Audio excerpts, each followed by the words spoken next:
So here we are, the SKX009 after 6 years of service. I'm getting pretty close to wanting to take it in to have a service, to be honest. The timing, I think, has still been fairly accurate. You know, it creeps forward in time just a little bit, and I might adjust it after about a week wearing it because it's a few minutes out.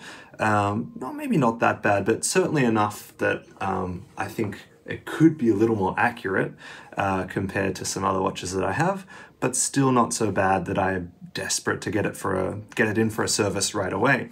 But some other things that I could talk about in terms of how well the watch holds up after, daily wearing, a bit of a knock here and there, and wear and tear. What would you expect? Well, I'm really, really happy with how clear the crystal still is.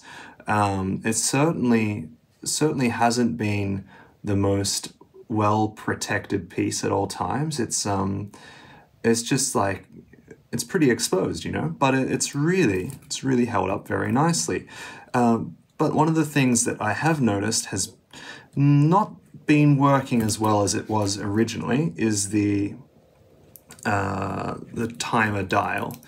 So if I want to, even put it on the wrist here for a second, if I want to spin that around, it's actually pretty tough just around the top. So it's kind of sticking, and then it goes all right, then it goes all right, then it goes all right, and then up at the top, it's a bit of a struggle to bring it home. So I don't know what that is. Maybe I've knocked it a little bit and it's just a little bit, a little bit crunchy around the top there. So that's one thing that hasn't been perfect the whole time, but it's not like I need that all the time. It's just occasionally I do like to use the bezel. And then the lume has been fantastic. So still very nice, bright green luminescence. Very happy with that. The bracelet this is on is not the stock bracelet. I think pretty soon after I got it, about 6 years ago, I switched it over to a strapcode replacement, and that's it's fine. Scratches, standard. Hasn't stopped working. Still works very well, but you can see it has been, well, it's been well loved. The back of the case is all right, I guess. Not too bad. And the, time setting functions are all working okay. So if I want to skip ahead, this is all right. If this was starting to feel crunchy, that would concern me, but this is still working fine. If I want to push it in a little bit, oh, not that far. The dates are going fine through there, and the days are also fine. So that's good. No problems there.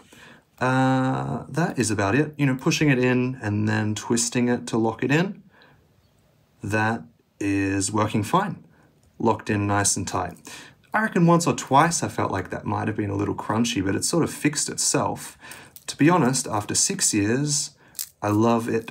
Everything about it's going really, really well. I love everything except that my bezel is getting a little crunchy, and there's a lot of resistance at the start and at the end of the turn, and it might just be down to knocking it or not using it enough. I wonder what that would be.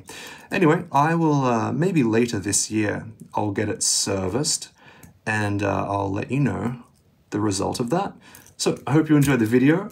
If you have an SKX, SEIKO SKX watch, I'd love to know, if you've had it for a long time, how is your bezel going?